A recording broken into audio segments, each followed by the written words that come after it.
नमस्कार,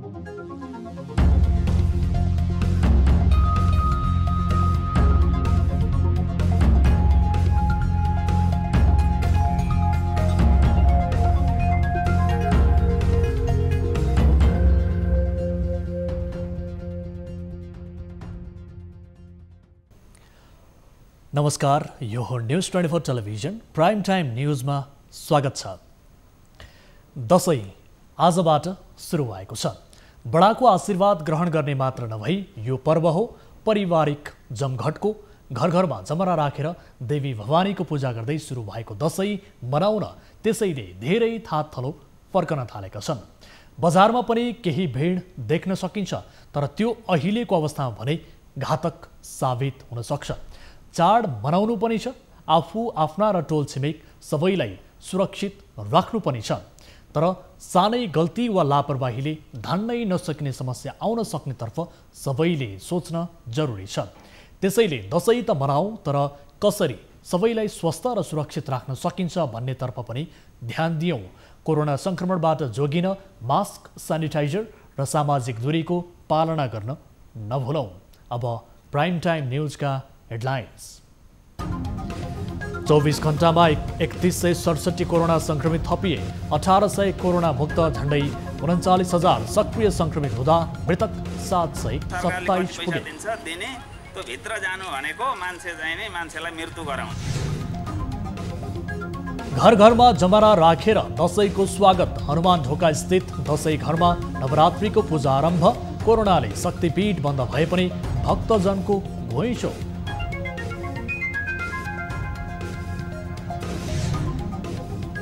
वीरगञ्ज महानगरपालिकाको गणेश अपार्टमेन्टबाट झण्डै 23 किलो अवैध सुन बरामद। सीमा नाकालाई प्रयोगमा लगाएर भारत लग्ने तयारी रहेको प्रहरीको अनुमान। तस्कर फरार।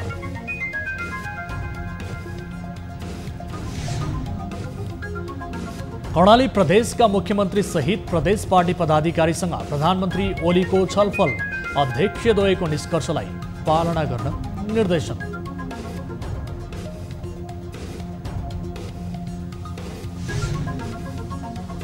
द न्यूज 24 को कल 24 कार्यक्रमको प्रभाव। ललितपुरको गोदावरी नगरपालिकामा अवैध क्रसर उद्योगमा अनुगमन। 3 जना विरुद्ध मुद्दा दायर। प्रशासनदेखि लिएर जिल्ला प्रशासनदेखि लिएर अनि यता वन कार्यालयमा घुस दिने।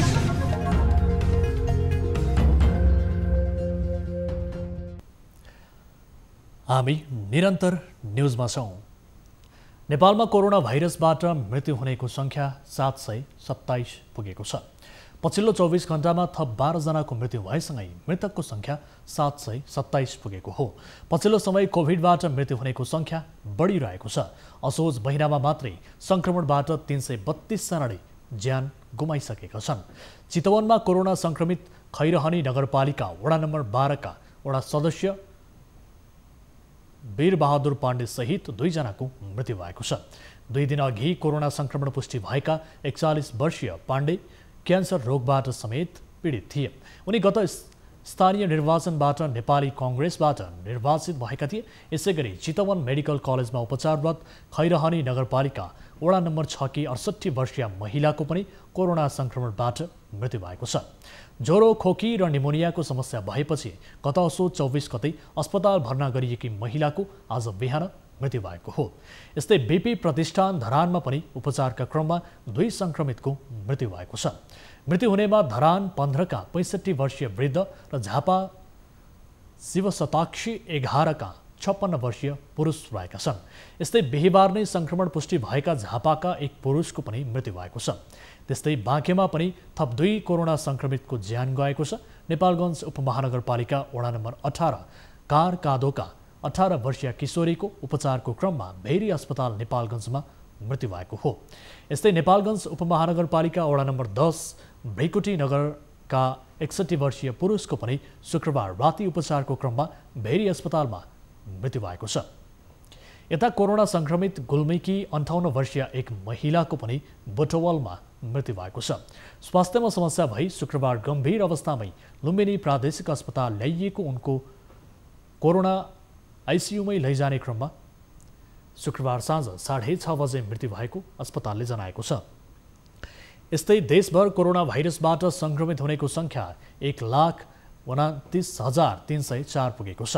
पछिल्लो 24 घण्टामा 15,438 जनामा गरिएको PCR परीक्षणबाट 3,167 जना सङ्क्रमित थपिएसँगै यो सङ्ख्या 1,29,304 पुगेको हो। मन्त्रालयका अनुसार नेपालमा अहिले 38,737 जना सक्रिय सङ्क्रमित छन्।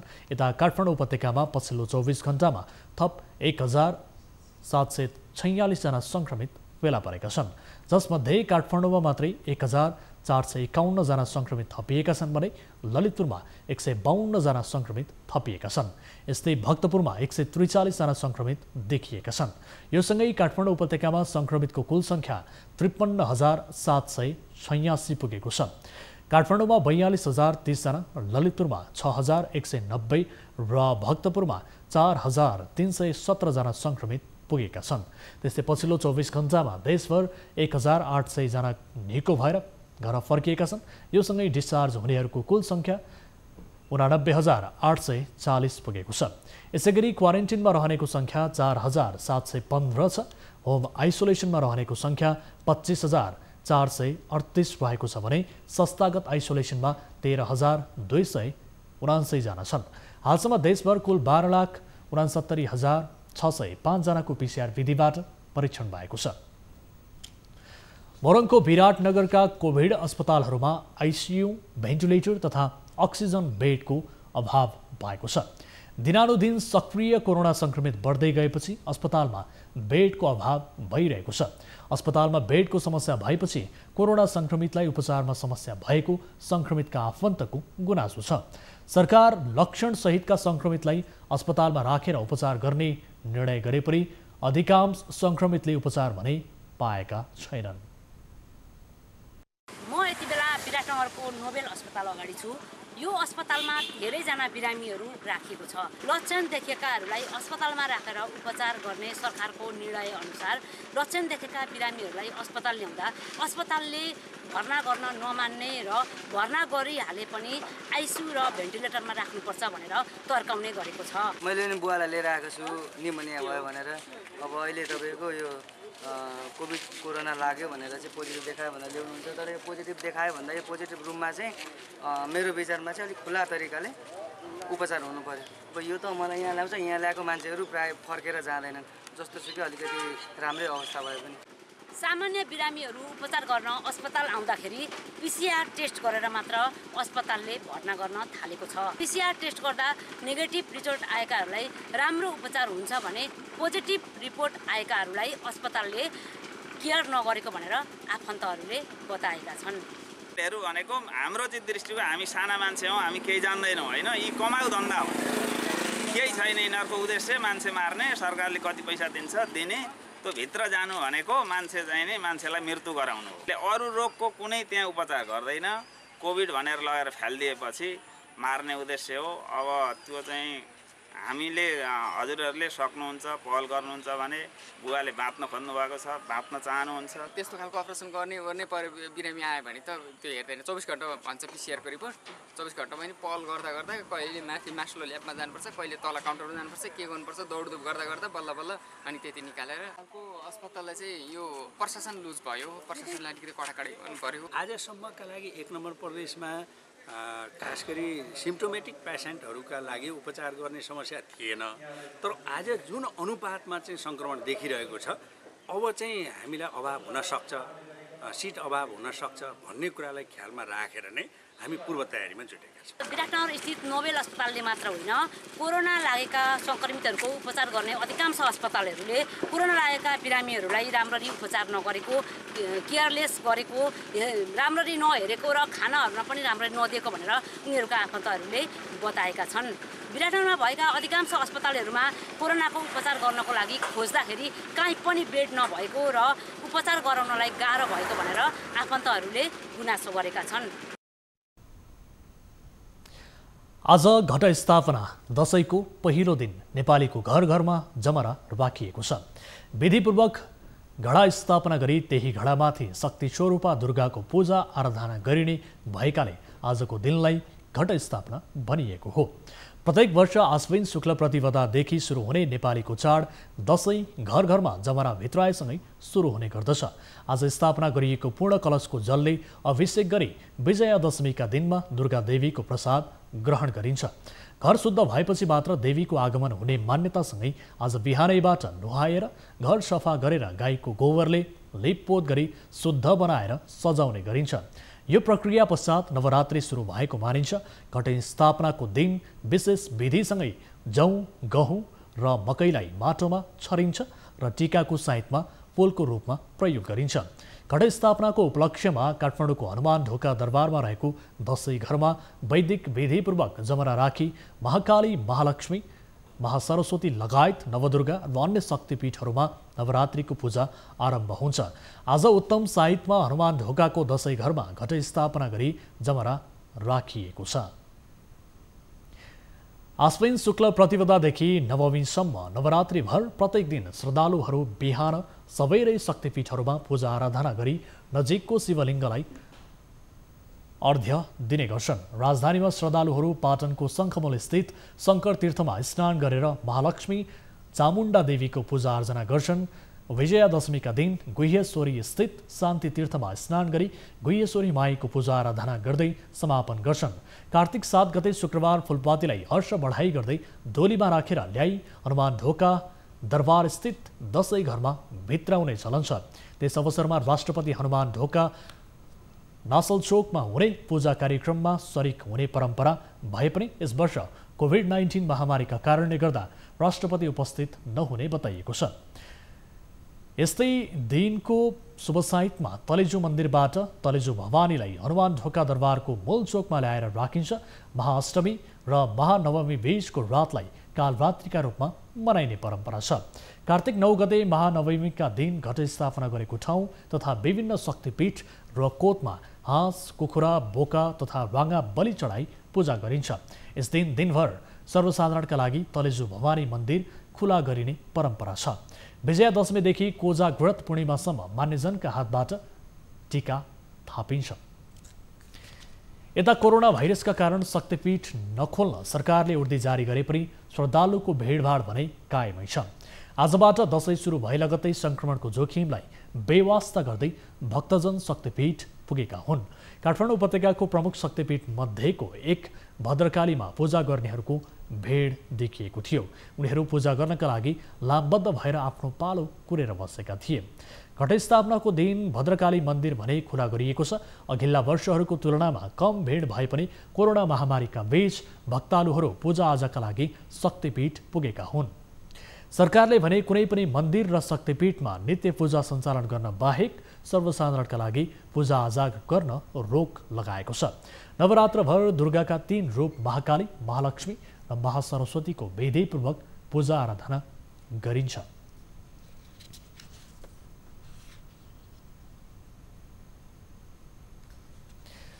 प्रहरीले वीरगञ्जको एक घरमा छापा मारेर झण्डै 23 किलो अवैध सुन बरामद गरेको छ। पर्सा प्रहरीकी एसपी गंगा पन्तको नेतृत्वको टोलीले उक्त परिवारमा सुन बरामद गरेको हो। श्री गणेश अपार्टमेन्टको 303 नम्बरको फ्ल्याटबाट 22 किलो 576 ग्राम बराबरको सुनका 3वटा बिस्कुट, 318 ग्राम बराबरको सुनका विभिन्न गरगहना र 2 किलो 262 ग्राम बराबरको चाँदीका विभिन्न भाँडा बर्तन बरामद गरेको छ।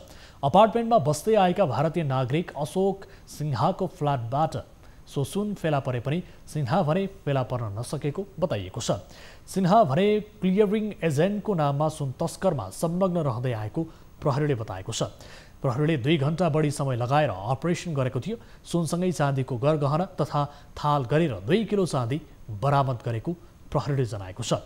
अपार्टमेन्टका सुरक्षा गार्डका अनुसार नम्बरको फ्ल्याट भारतीय नागरिक अशोक सिन्हाको हो। उनी भारत पूर्वी चम्पारण हरैयाका बासिन्दा हुन्। सिन्हा रक्सौल कस्टमका क्लियरिङको काम गर्छन्। सिन्हाका भाइ प्रमोद कुमार सिन्हा बिहार विधानसभा निर्वाचनमा रक्सौल विधानसभा 10 का भारतीय जनता पार्टी भाजपाका उम्मेद्वार हुन्। विधानसभा निर्वाचन अन्तर्गत तेस्रो चरणमा नोभेम्बर 7 मा त्यस क्षेत्रमा निर्वाचन हुने जनाइएको छ। सुनसहित अन्य कागजात पनि बरामद भएको प्रहरीले जनाएको छ।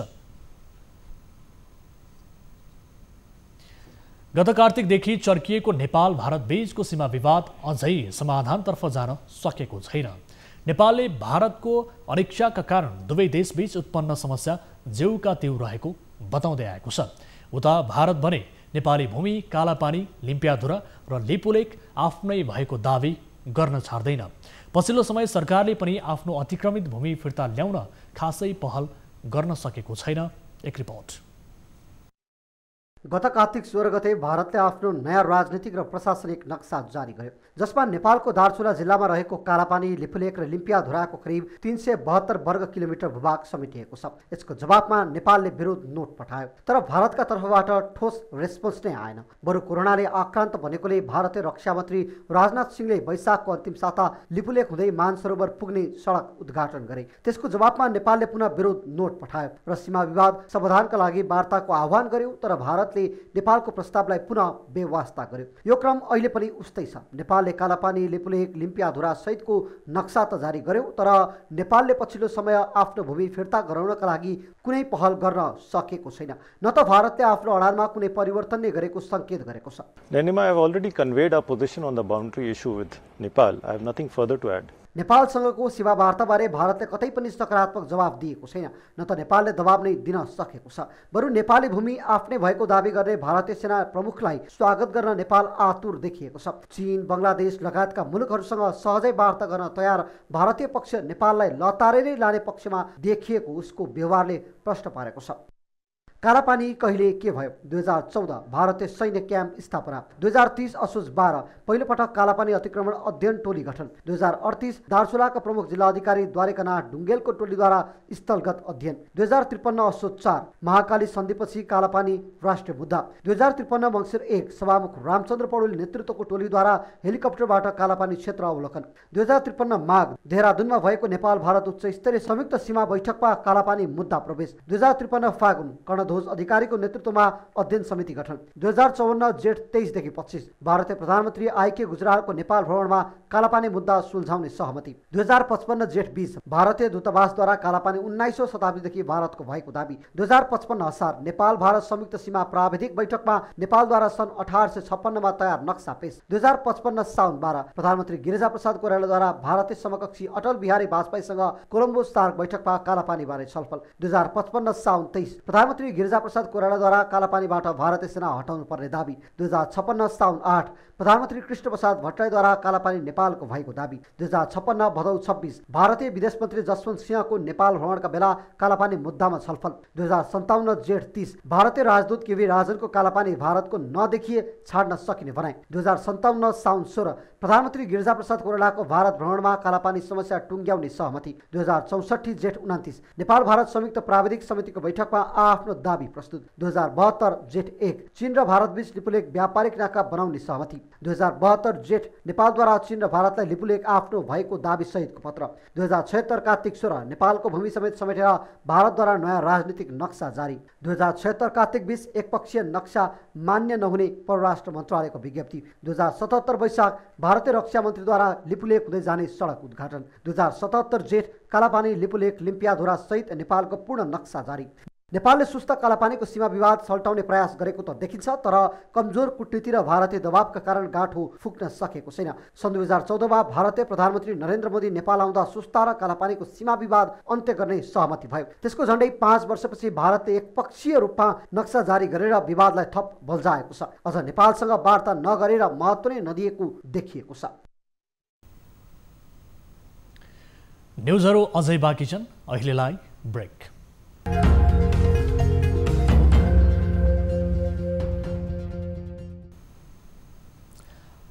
हामी निरन्तर न्युजमा छौँ।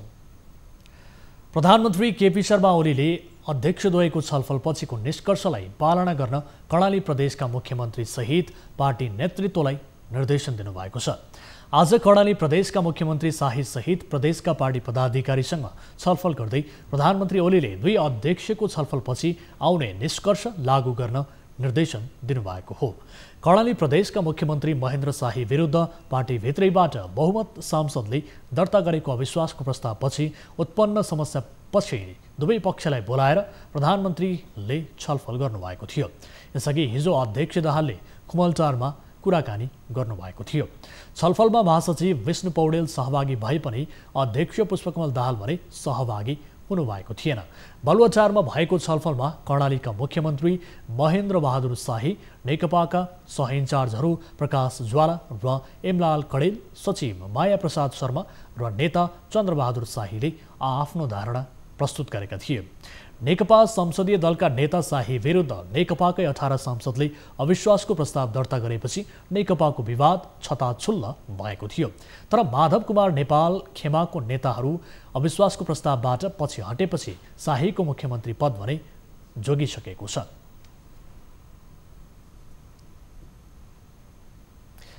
प्राकृतिक स्रोतको दोहन कम हुन सकेको छैन।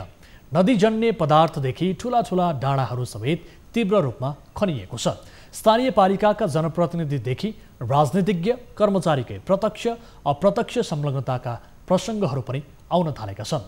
ललितपुरको गोदावरी नगरपालिका 6 दम्सीडोलमा क्रसर उद्योगले आतंक मचाएको रिपोर्ट कल 24 प्रसारण भएपछि उक्त क्रसर उद्योगहरूको अनुगमन भएको छ। अनुगमनपछि अवैध रूपमा क्रसर चलाउने 3 जना विरुद्ध मुद्दा समेत लगाइएको छ। एक रिपोर्ट। यो दृश्य हामीले असोज 21 गते यहाँका स्थानीयहरूले नदी दोहन भइरहेको छ, प्राकृतिक सम्पदाको दोहन भइरहेको हामीलाई खबर पठाएपछि यो विषयमा हामीले समाचार सम्प्रेषण गरेका थियौँ। प्राकृतिकको दोहन भएको छ, प्राकृतिक दोहनले पुरै बस्ती नै जोखिममा पारेको छ। तर यहाँका कसर उद्योगहरू भन्नुहुन्छ र यो ठाउँलाई हामीले किनिसकेका छौँ, यो किनेर मुआवजा दिएर नै यो ठाउँमा हामीले कसर उद्योग चलाएका हौँ भन्दै उल्टै दादागिरी शैली देखाइराख्नु भएको छ। वर्षामा मात्र होइन, अचेल हिउँदमै पनि पहिरोको जोखिम बढेको छ। प्राकृतिक विपत्तिहरूले जनधनको क्षति गर्ने गरेको छ। किन बढ्दैछ त प्राकृतिक विपत्ति? हामीले खोतल्ने प्रयास गरेका छौँ। सरसर्ती हेर्दा नदीजन्य पदार्थको तीव्र दोहन र वन विनाश पनि एउटा कारण हो। हामीलाई सर्वसाधारणले ललितपुरको गोदावरी नगरपालिकाभित्र अवैध रूपमा नदी नाला दोहन भइरहेको गुनासो धेरै पटक गरे। क्रसर उद्योग बन्दका लागि स्थानीयले सरकारलाई गुहारे पनि उल्टै जनप्रतिनिधिबाटै धम्की खेप्नु परेको उनीहरू बताउँछन्। बिहारैदेखि चल्ने उद्योगको गडगडाबाट र धुलो धुवाले वातावरण प्रदूषण भई बस्सी सक्दो नभएको उनीहरूको दुखेसो छ। गाउँकै मान्छेहरू मिलेर नै खानी सञ्चालन गर्ने, उनीहरू मिलाएर सञ्चालन गर्ने, अनि पुलिस प्रशासनदेखि लिएर जिल्ला प्रशासनदेखि लिएर अनि यता वन कार्यालयमा घुस दिने यस्तो पैसा त्यो लेनदेन भएको कारणले गर्दा चाहिँ बन्द हुन नसकेको। अस्ति भर्खरै न्युज राख्यो, अनि अस्ति समातेर लग्यो भनेको उनीहरूलाई समातेर लग्यो 2-3 दिन समातेर लाग्छ, 1 हप्ता त्यो समातेर लान्छ, उनीहरू राखेर केही मतलबै भएन नि त। उनीहरूलाई के हो त कानुन भनेको के हो? कल 24 को निरन्तर फलोपछि जिल्ला समन्वय समिति र जिल्ला प्रशासन कार्यालयबाट ललितपुरले उक्त क्षेत्रको अनुगमन समेत गरेको छ। अनुगमनका क्रममा वन फडानी गरी मापदण्ड विपरीत चलेका क्रसर उद्योगका 3 सञ्चालक पक्राउ परेका छन्। उनीहरूलाई मुद्दा चलाई कारबाही प्रक्रिया अघि बढेको र अन्य क्रसर उद्योगको अनुगमन भइरहेको ललितपुर नगरपालिकाले जनाएको छ। जिल्ला प्रशासन कार्यालय र नेपाल प्रहरी को टिम सहित हामी स्ट्रिङ अपरेसन गरिसकेपछि त्यहाँ हामीले 3 जनालाई पक्राउ पनि गर्यौँ र अहिले उहाँलाई वन मुद्दा अन्तर्गत अहिले चाहिँ कानुनी प्रोसेसमा अगाडि रहेको छ भने त्यसको भोलिपल्ट मात्रै हामीले अनुगमन गर्यौँ। त्यसपछि जिल्ला प्रशासन यो महानगर प्रहरी चापागाउँ परिषद अनि वन लगायत सबै टिम लगायत हामी चाहिँ त्यसको भोलिपल्ट हामी चाहिँ अनुगमन गर्यौँ। गोदावरी 6 का वडा अध्यक्ष विष्णुमान महर्जनकै अविरल सगरमाथा र मनोकामना ढुङ्गा तथा रोडा उद्योगको स्काभेटरले धमाधम जुरे डाँडा भत्काएको स्थानीयहरूको गुनासो छ। अब हामीले भनेको कुरा सुन्ने नै होइन। अब तिमीले बन्द गरेर बन्द हुने हो र भन्छ हामीलाई, हामी के बन्द गर्नु? हामी अब वन खने पनि अब त्यहाँ गएर बन्द गरे पनि तिमीले भनेर हुने हो भन्छ, कर्स बन्द गर्न गए पनि हामीले भनेर बन्द हुने होइन। बन्द गर्ने भनेर हिँड्यो भने यो बन्द गर्ने भने तिमीहरूले चामल खान पाउँदैन, तिमीहरू कहाँ त्यो घरमा नुन तेल हुँदैन भन्छ, त्यही हो। त्यति त टाइगर भन्छ।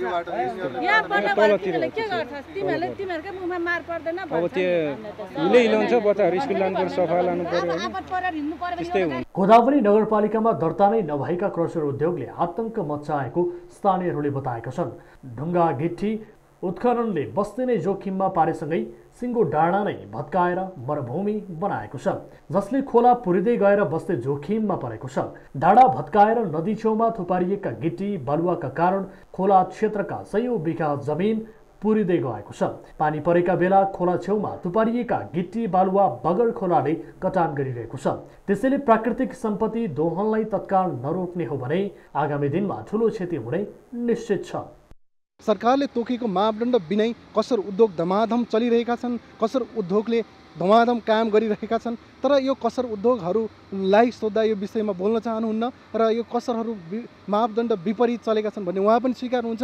तर सरकारले यो विषयमा, यो स्थानीय सरकारले यो विषयमा कुनै पनि चासो दिएको छैन र स्थानीयहरू भन्छन् यो कसर उद्योगका गर्दा हाम्रो उठीवास भयो, हाम्रो निन भोक हरायो भनेर उहाँले चिन्ता व्यक्त गरिरहनु भएको छ। तर यहाँका स्थानीय तहहरूले, यहाँका जनप्रतिनिधिहरूले, यहाँका जनताले भोट दिएर पठाएका जनप्रतिनिधिहरूले सुनाइ गरिरहेका छैन। क्यामेरामा ध्रुव लामिछानेका साथ टिभी जर्नलिस्ट गोविन्द कुँवर, काठमाडौँ। लमजुङका घर आँगन बारीमा ढकमक्क रङ्गीचङ्गी फूल फुल्न थालेका छन्। दसैँमा भन्दा पनि तिहारमा फूल र मालाको प्रयोग गर्ने प्रचलन छ। तर तिहार अगावै फूल फुलिसकेकाले तिहारसम्म फूल जोगाउन सकस होला कि भन्ने स्थानीयलाई चिन्ताले सताएको छ। एक रिपोर्ट। आँगनी छेउमा लहरिरहेका सयपत्री फूल ढकमक्क फुल्न थालेका छन्। घर आँगनी बारी छेउमा महेलपुर फुलेका फूलले आनन्दित तुल्याएको छ। सुन्दर बजार नगरपालिका 6 ऐसेलु चौरकी शान्ता सुनारलाई आँगनी छेउमा लहरिरहेका सयपत्री फूल ढकमक्क फुल्न थालेका छन्। घर आँगनी बारी छेउमा महेलपुर फुलेका फूलले आनन्दित तुल्याएको छ। सुन्दर बजार नगरपालिका 6 ऐसेलु चौरकी शान्ता सुनारलाई। तर तिहार अगावै फूल फुलिसकेकाले तिहारसम्म फूल जोगाउन गाह्रो होला कि भन्ने चिन्ताले सताएको छ उनलाई। 1 महिनाको अवधि अगाडि नै, 1 महिना तिहार आउनुभन्दा अगाडि नै फूल फुलिसकेको हुनाले तिहारसम्म यो फूल राखेर दाजुभाइको गला सजाउन पाइँदैन कि भन्ने अति चिन्तित छु। अहिले लमजुङका घर आँगन बारी ढकमक्क फुलेका रङ्गीचङ्गी फूलमा सजिएका छन्। लमजुङकै रामचन्द्र बुढा पृथ्वीको आँगनी छेउमा पनि ढकमक्क सयपत्री मखमली फूल फुलिसकेका छन्। घर आँगनमै फुलेका फूल र मालाको प्रयोग गर्नाले मौलिक संस्कार, संस्कृति संरक्षणका साथै कृत्रिम फूलमाला किन्ने पैसा पनि जोगिने भएकाले वर्षेनी घर आँगनमा फूल रोप्दै आएको उनी पनि तिहारसम्म कसरी जोगाउने भन्ने चिन्तामा छन्। कहिले लोप पनि भइसकेको अवस्था भयो र हामीले चाहिँ यो फुललाई चाहिँ आफै उत्पादन गरेर अब मार्केट त लान सकिन्न होला, आफ्नै लागि घरकै लागि पनि प्रयोगको लागि चाहिँ यो फुल असाध्यै राम्रो उपयुक्त हुने हुनाले यो फुल लगाइएको छ। त्यसो त पछिल्लो समय तिहारमा गाउँघरमा पाइने फुलका माला भन्दा पनि सजिलोका लागि बजारमा पाइने कृत्रिम फुल मालाको प्रयोग गर्ने प्रचलन बढ्दो छ। नेपाली संस्कारमा फुल र फुलको मालाको आफ्नै महत्त्व रहेको जानकारहरू बताउँछन्। पछाडि हुन्छ यसलाई जोगाउने प्रयास गरिरहेको छु। यो तिहारमा सबैलाई यो आग्रह पनि गर्छु कि दिदी बहिनी दाजुभाइको लागि तिहारलाई यो दिदी बहिनीले यो फुललाई एकदम संरक्षण गर्नुपर्छ। आफ्नै बारीमा फुलेको फुलमालाले नै गला सजाउनु पर्ने छ। चाडपर्व, मेला, उत्सवमा सकेसम्म स्थानीय स्तरमा पाइने फुलमालाको प्रयोग गर्नुपर्ने र घर आँगनी बारी छेउमा पुष्प खेती गर्न सकेमा संस्कृति संरक्षण र वर्षेनी हुने फुल आयात रोक्न सकिने उनीहरूको भनाइ छ। लमजुङबाट टिभी जर्नलिस्ट श्यामशीतल परियारको रिपोर्ट। ओखलढुङ्गामा खेती योग्य जमिन बाँझो हुने क्रम बढेको छ। युवाहरू वैदेशिक रोजगारीमा जाने र गाउँमा खेती गर्ने तन्नेरी नहुँदा खेतबारी बाँझो हुने क्रम बढेको हो। गाउँमा खेती गर्ने मानिस पाइन छाडेपछि धान र अन्नबाली लहलहाउने खेतबारी आजभोलि बाँझै देखिन्छ। एक रिपोर्ट। ओखलढुङ्गाको सिद्धिचरण नगरपालिका 11 का 72 वर्षीय गोपाल चन्द्र श्रेष्ठको खेतबारीमा पहिले रहर लाग्दा धान र अन्नबाली झुलेको देखिन्थ्यो। तर आजभोलि उनको खेत र बारी बाँझै छ। न गाउँमा खनजोत गर्ने खोताला पाइन्छ, न त आफन्त छन्, न काम गर्न सक्ने कामदार नै पाइन्छ। युवाहरू जागिर र रोजगारीको खोजीमा सहर र विदेश जान थालेपछि अहिले गाउँका खेतबारी बाँझै बन्ने गरेका छन्। अहिले यसो हेर्दाखेरि सबै अर्काको भर परिरहेको छौँ हामी। घरमा भनेको बुढाबुढी र केटाकेटी बाहेक कोही पनि हुँदैन।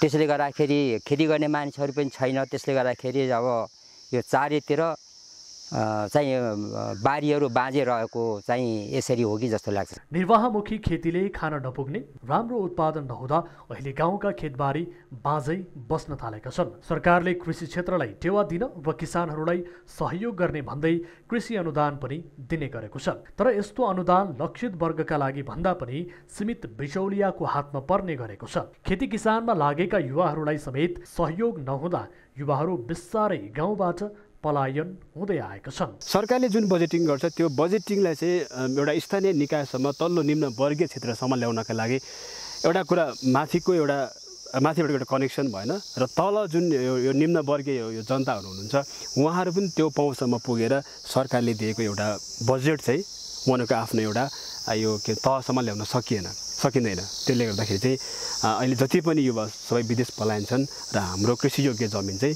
बाँझो छ। कृषि ज्ञान केन्द्र ओखलढुङ्गाको तथ्याङ्क अनुसार पनि जिल्लाको कुल 23,870 हेक्टर खेतीयोग्य जमिन मध्ये 5% भन्दा बढी खेतबारी बाँझै छन्। खेतबारी बाँझै हुँदा अहिले जिम्मामा चामल खाद्यान्नको आयात समेत बढेको छ। ओखलढुङ्गाबाट टिभी जर्नलिस्ट रामहरि श्रेष्ठको रिपोर्ट। कैलालीको घोडाघोडी नगरपालिकाका मेयर ममता प्रसाद ओझा चौधरी र उपमेयर प्रेम कुमारी थापा बीचको विवाद छताछुल्ल भएको छ। शनिबार घोडाघोडी नगरपालिकाको वडा नम्बर 7 को भवन उद्घाटन गर्ने क्रममा मेयर चौधरी र उपमेयर थापा बीचको विवाद छताछुल्ल भएको हो।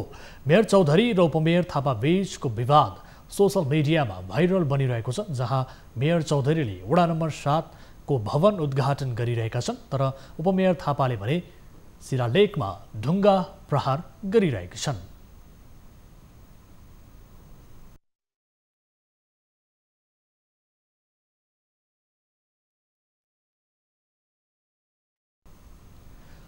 उक्त शिलालेखमा मेयर र वडा पदाधिकारीको मात्र नाम लेखेर आफ्नो नाम छुटाएको भन्दै उपमेयर थापाले शिलालेखमा ढुङ्गा प्रहार गरेकी हुन्। उनले सो शिलालेख परिवर्तन गरेर आफ्नो नाम समावेश गरेपछि मात्रै उक्त वडा कार्यालयको उद्घाटन गर्न दिने अडान राखेकी छन्। अब बिजनेस न्यूज।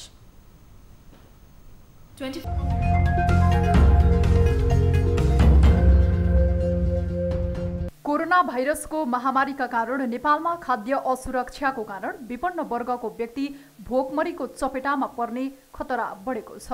कोरोना महामारीको समयमा पनि सरकारको आपूर्ति प्रणाली प्रभावकारी नहुँदा खाद्य सामग्रीको कालोबजारी र कृत्रिम अभाव हुँदा खाद्य सङ्कटको जोखिममा बढेको हो। कोरोना महामारी र लामो लकडाउनको कारण शहरी क्षेत्रमा दैनिक काम गरी खाने श्रमिक मजदुर थप जोखिममा परेको विज्ञहरूको भनाइ छ।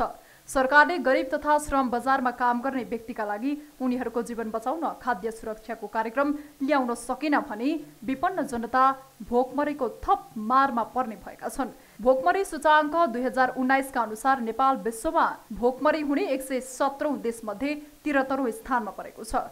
सरकारको एक अध्ययन अनुसार कोरोना महामारीको कारण नेपालका करिब 20 लाख भन्दा बढी जनसङ्ख्या भोकमरीको जोखिममा परेका छन्। यो वर्ष सरकारले रोपाईको समयमा पनि मलको आयात गर्न सकेन। समयमै मलको आयात हुन नसक्दा धानको उत्पादन समेत घट्न सक्ने अनुमान गरिएको छ। कोरोनाको कारण ग्रामीण क्षेत्रमा भन्दा पनि शहरी क्षेत्रमा ज्याला मजदुरी गरी जीवनयापन गर्ने वर्ग बढी प्रभावित भएको हुँदा उनीहरू बढी भोकमरीको चपेटामा पर्न सक्ने देखिन्छ।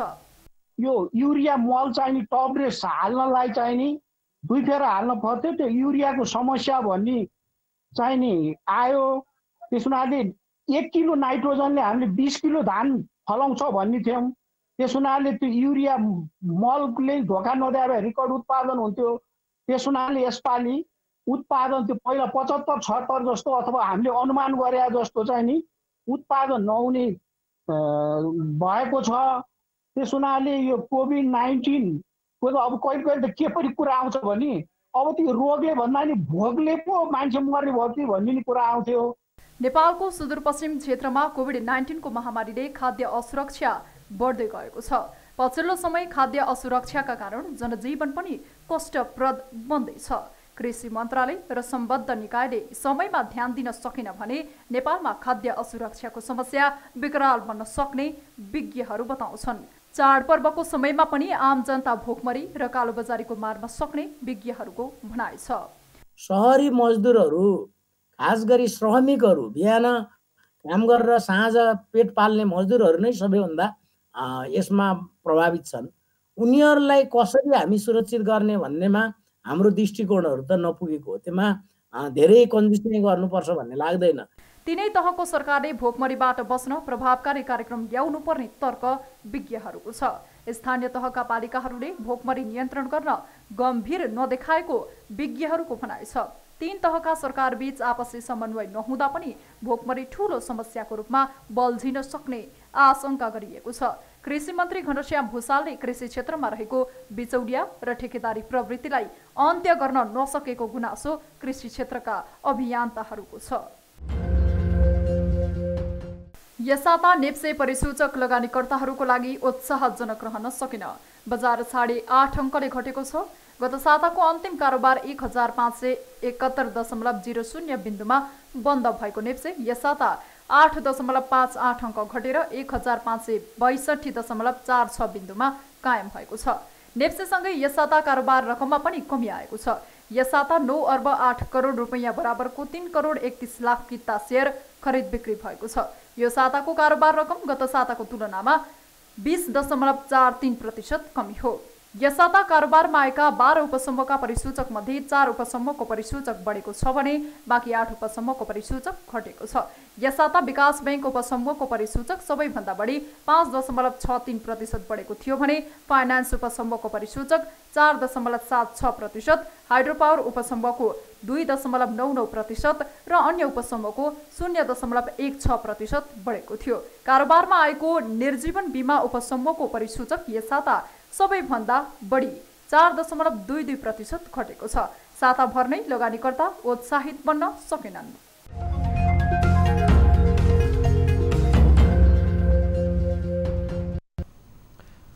न्युजहरू अझै बाँकी छन्, अहिलेलाई ब्रेक।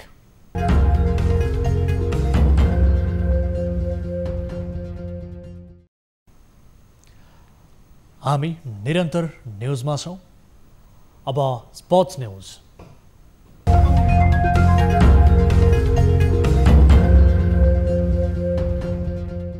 युएईमा जारी 13औं संस्करणको आइपिएलमा रोयल च्यालेन्जर्स बेङ्गलोरले जित निकालेको छ। आइपिएल अन्तर्गत 33औं खेलमा बेङ्गलोरले राजस्थान रोयल्समाथि 7 विकेटको जित हात पारेको हो। राजस्थानले दिएको 178 रनको लक्ष्य पछाएको बेङ्गलोरले 19.4 ओभरमा 3 विकेट गुमाउँदै लक्ष्य पूरा गरेको हो। बेङ्गलोरका लागि एभी डिभिलियर्सले 22 बलमा 55 रन बनाउँदै खेल जिताएका थिए। त्यस्तै गुर्कीराज सिंह मलले अभिजित 19 रन बनाए भने कप्तान विराट कोहलीले 43 रन बनाए।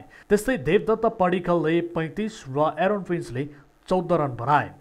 राजस्थानका बलर सुरेश गोपाल, कार्तिक त्यागी र राहुल तेवाटियाले 1-1 विकेट हात पारेका थिए। यसअघि टस जितेर पहिले ब्याटिङ गरेको राजस्थानले 20 ओभरमा 6 विकेट गुमाएर 177 रन बनाएको थियो। राजस्थानका लागि कप्तान स्टिभ स्मिथले सर्वाधिक 36 बलमा 57 रन बनाए भने रोबिन उथप्पाले 41 रन बनाएका थिए। त्यस्तै जस बटलरले 24 रन बनाए भने बेन स्टोक्सले 15, राहुल तेवाटियाले अभिजित 19 रन बनाएका थिए। त्यस्तै सञ्जु सैमसनले 9 रन र जोफ्रा आर्चरले 2 रन बनाएका थिए। यता बेङ्गलोरका बलर क्रिस मोरिसले 3 विकेट लिए भने युजवेन्द्र चहलले 2 विकेट हात पारेका थिए। यो जितसँगै बेङ्गलोरले 9 खेलमा 6औं जित हासिल गरेको छ। त्यस्तै बेङ्गलोरले 3 खेलमा पराजय बेहोरेको छ। त्यसैगरी पराजित भएको राजस्थानले भने 9 खेल मध्ये 6 मा हार बेहोरेको छ भने 3 खेल जितेको छ।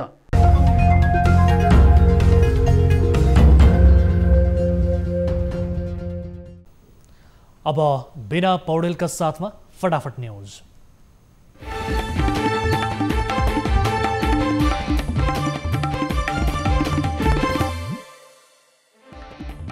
आज घटस्थापना, घर घरमा जमरा राखेर दशैंको स्वागत गरियो। हनुमान ढोका स्थित दशैं घरमा नवरात्रिको पूजा आरम्भ।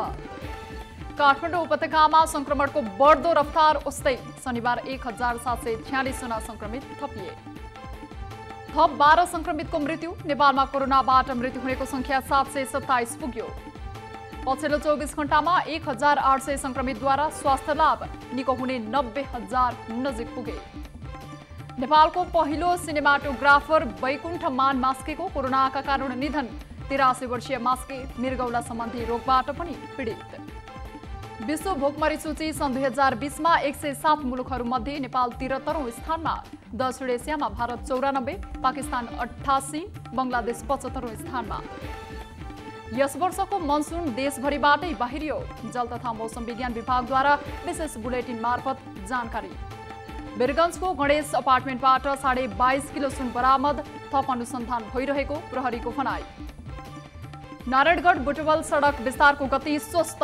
1.5 वर्षमा 1.5% काम मात्र सम्पन्न। ओखलढुङ्गामा पोखरीमा डुबेर 29 बाँदर मरे। बाँदर दैनिक पानीमा डुबेर मर्न थालेपछि पोखरीको पानी खोलेर खाली गरियो। चितवनमा उपभोक्ता ठगी गर्ने 5 व्यावसायिक प्रतिष्ठान कारबाहीमा। उपभोक्ता ठगी गरेको अभियोगमा रु 50,000 जरिवाना सहित कारबाही गरिएको प्रशासनको भनाई। बुटवलमा 12,000 घुस लिएको आरोपमा वनरक्षक पक्राउ पर्नेमा वनरक्षक प्रेमचन्द्र विक। लोकला उडानमा झनै कडाई। जुनसुकै गन्तव्यबाट जान PCR नेगेटिभ अनिवार्य। जलेश्वरनाथ महादेव मन्दिर परिसरमा रहेको प्रख्यात त्रिशुली देवीको मन्दिर आजदेखि सर्वसाधारणको दर्शन तथा पूजाआजाका लागि खोलियो। श्रद्धालुहरूको घुइँचो। दशैंको प्रभाव सुरु भएपछि शेयर बजारको कारोबार सुस्तायो। यो साता शेयर बजारमा कुल 9 अर्ब 8 करोड रुपैयाँको कारोबार। बलिउड अभिनेत्री कंगना विरुद्ध FIR दर्ता गर्न आदेश। साम्प्रदायिक घृणा फैलाएको आरोप। दक्षिण एसियाका साना मुलुकसँग सहकार्य कसिलो बनाउँदै अमेरिका। चीनको प्रभावलाई कम गर्ने उद्देश्य। भारतको महाराष्ट्र राज्य डुबानमा 3 दिनमा 47 जनाको मृत्यु। न्युजिल्यान्डको प्रधानमन्त्रीमा जासिन्डा आर्डेन पुनः निर्वाचित। भारी मतका साथ निर्वाचित उनको यो दोस्रो कार्यकाल। अजरबैजानको गान्जामा मिसाइल आक्रमण। 2 बालबालिका सहित 12 जनाको मृत्यु। आक्रमण अर्मेनियाले गरेको अजरबैजानको आरोप। पैगम्बरको कार्टुन देखाएपछि फ्रान्समा शिरछेदन गरी शिक्षकको हत्या। पेरिस प्रहरीद्वारा आक्रमणकारीमाथि पनि गोली प्रहार। फिलिपिन्समा 5.4 म्याग्निट्युडको भूकम्प। लोकडाउनदेखि 21 किलोमिटर दक्षिण पूर्वी क्षेत्रमा केन्द्रबिन्दु भएर भूकम्प गएको अधिकारीहरूको भनाई। कोरोना संक्रमितको संख्या विश्वमा 3 करोड 87 लाख नाघ्यो। अमेरिका सबैभन्दा बढी प्रभावित। र पाकिस्तानी फास्ट बलर उमर गुलको सबै खाले क्रिकेटबाट सन्यासको घोषणा। 36 वर्षीय गुलद्वारा 47 टेस्ट, 130 एकदिवसीय तथा 60 T20 खेलमा पाकिस्तानको प्रतिनिधित्व।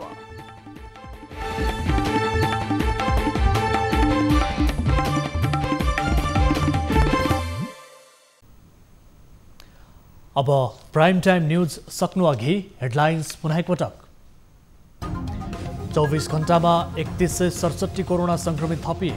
1800 कोरोना मुक्त। झण्डै 39,000 सक्रिय संक्रमित हुँदा मृतक 727। सरकारले कति पैसा दिन्छ दिने त्यो भित्र जानु भनेको मान्छे चाहिँ नै मान्छेलाई मृत्यु गराउने।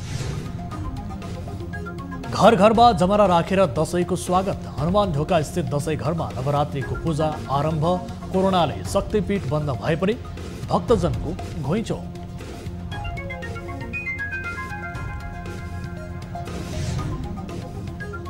वीरगञ्ज महानगरपालिकाको गणेश अपार्टमेन्टबाट झण्डै 23 किलो अवैध सुन बरामद। सीमा नाकालाई प्रयोगमा लगाएर भारत लग्ने तयारी रहेको प्रहरीको अनुमान। तस्कर फरार।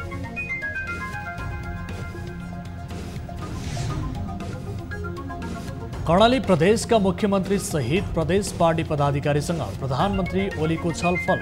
अध्यक्षद्वयको निष्कर्षलाई पालना गर्न निर्देशन।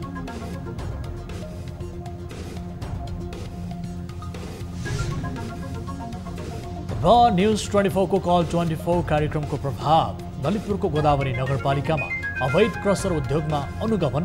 3 जना विरुद्ध मुद्दा दायर। जिल्ला प्रशासनदेखि लिएर अनि यता वन कार्यालयमा घुस दिने।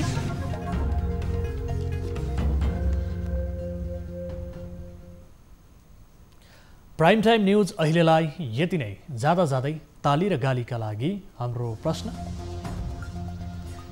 सार्वजनिक चासोको विषयमा जनधारणा बुझ्न हामीले सुरु गरेको ताली वा गाली भोटिङ पोल ठिक छ भन्नेले तालीमा र ठिक छैन भन्नेले गालीमा हाम्रो पाठोको एप मार्फत आफ्नो मत राख्न सक्नुहुनेछ। थप न्युजका लागि हाम्रो वेबसाइट www.news24nepal.com हेर्नुहोला। साथै हामीलाई फेसबुक, ट्विटर र युट्युबमा पनि फलो गर्न सक्नुहुनेछ। यस्तै मोबाइल, भाइबर र इमेलबाट न्युज 24 को हेल्प डेस्कमा कुनै समस्या र गुनासो छ भने टिपाउन सक्नुहुनेछ। हामी निरन्तर न्युजमा छौँ। नमस्ते।